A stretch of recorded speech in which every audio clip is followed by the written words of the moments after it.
Alright, welcome back to episode 4 of the Modern Warfare Loadout series, and on this episode we're going to be doing MP7. And so the MP7 is actually pretty simple here. Based on what's really easy to tell is, let me go back here, she has a lightweight suppressor, a built-in foregrip which isn't available in the game, and just an aim point micro, which makes it really easy to make the loadout. But what is particularly of note here, she has a collapsible stock, which is not something you can do in the game. You only get a no stock. And so, as you can see here, it's collapsed in her normal art. But if we were to pull out her damaged art, you can see that it's actually unfolded.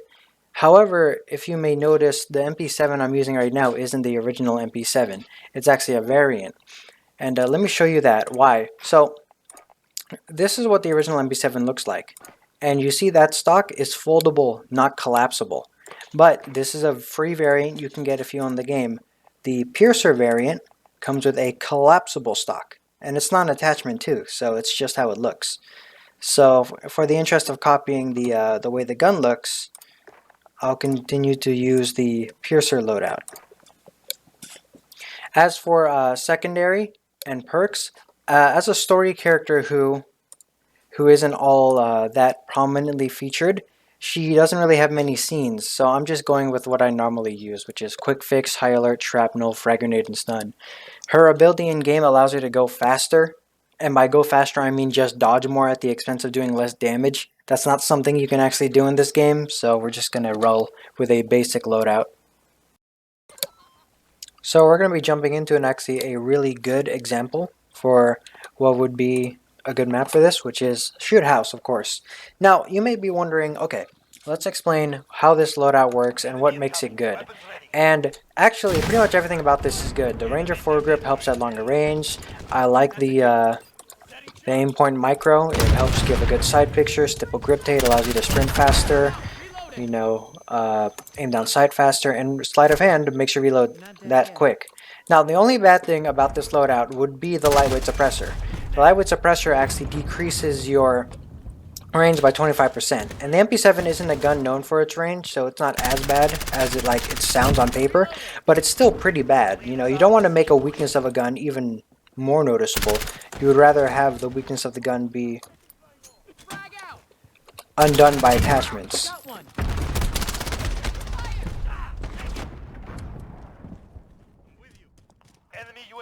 But overall, it's actually a pretty basic loadout. Works really well because the MP7, as on its own, is actually a decent gun that doesn't need many specific attachments to make it work well.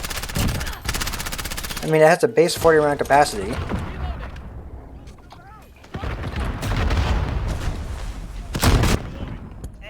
So overall, I'd say this gun and this class in general is good for rushing, good for running at the enemy and just kind of holding button that shoots, and you can reload fast. Bye. Oh fuck! He had the same idea as me. Throw a grenade.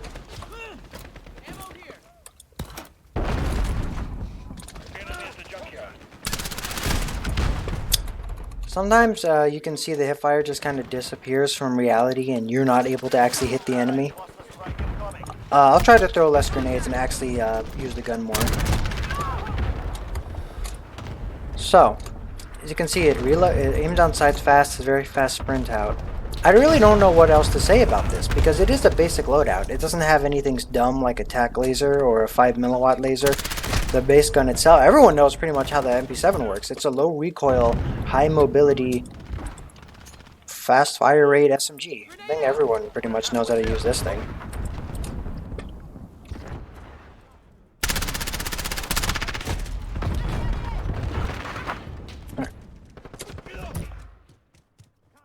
So yeah, well, I guess it's just going to be normal gameplay now, since I've already done explaining it. Now, one of the weaknesses of the MP7 with the lightweight suppressor is it's going to definitely be outgunned at range by the MP5. I think even at base it was outranged by the MP5, but when you minus a whole fourth of the entire range from the gun, yeah, shit gets really bad. But it does still have a fast time to kill if you get it in the ideal territory.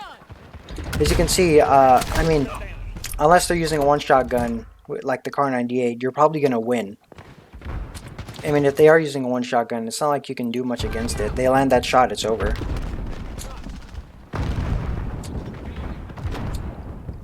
As for hipfire performance, you're not using a Merc foregrip or a 1 milliwatt laser, so you're not going to be able to hipfire well. It has a decent hipfire by default, but since you're not doing anything to help the hipfire out, it's not exemplary in any way. As you can see, it was good enough at a short range like that. Not exceptional though. Now, of course, she has the ability to increase her dodge rate. So you could just go dead silence and move like 10% faster and say that's MP7's ability. But, I mean, you don't activate it very often. I mean, you could go double time, but is that really indicative of her ability? I don't think so. Anyway, it's good. I think the gameplay of this one is a lot better than previous gameplay.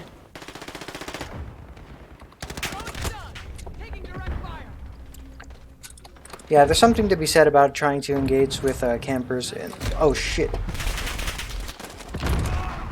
Did you just kill them with my grenade? Teammate, you suck. Now, if for some reason you really wanted to use the nose stock on the MP7, there is a way to do that while remaining canon to the lore, and that would be MP7 Summer Skin. And as you can see, she runs a collapsible stock. We still don't have it, so I'm using a nose stock. But the suppressor and the foregrip, if you can see there, it's running an operator foregrip. She is, even in the art, and also running a lightweight suppressor. The camo, the closest thing I could get was this really shitty pitter-patter camo. And it looks really bad in comparison to what she has on her gun. And the other thing to note is she uses a Core Combat Hollow Sight, EOTech, rather than the aim point. And that's really the only difference. Like this kit, here's a full image of the kit. I'm not going to play with this. I really don't want to use this loadout. It looks ugly as all hell, but if you wanted to use it, you can. I was lying. I'm going to use this really garbage looking gun anyway on one of the least suited maps for it, Piccadilly, because I can, I guess. But anyway, if you thought the last loadout was fast, this is even faster. So we traded out the foregrip for the operator foregrip. Now, if you don't know anything about this, it essentially is just recoil control, but it decreases your movement speed by less than the other foregrip. So if you wanted to get less recoil, but you wanted to remain fast and mobile, this is the grip for you, but it doesn't have any auxiliary benefits. So it's pretty much like a super fast rushing MP7. Now, the main issue with the super fast rushing MP7 is number one, you put a lightweight suppressor on it, so congratulations. I don't really know what you're going to do with it. It has no range, and it has no stock, so congratulations. Your recoil is now twice what it should have been. Sure, you can strafe really hard, but you're going to have an issue hitting them at long range. So the best thing you can do is just kind of run up to them and shoot them, and you're not even using a Merc foregrip, so you don't get hipfire benefits either. So overall, this is not recommended. This loadout is dumb. You shouldn't use this, and it's a good thing I joined an in-progress game because I don't want to play a whole game using this. But let's not rant. Let's try to use it efficiently, which is what I'm trying to do.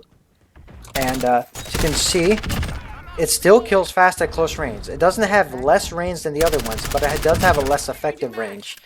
This is because the bullets themselves had the exact same range as the previous loadout, just with more recoil, making it more likely that you're going to miss. Here we go, dead silence, so we can speed up. We gotta go fast, you know. There's somebody here. Now let it be known. For some reason, I'm probably going to have to restart my computer. My frame rates in the top left are pretty bad, or they're not what I'm used to. So, not only am I giving you a bad loadout, I'm also getting some bad gameplay with it. There's someone here.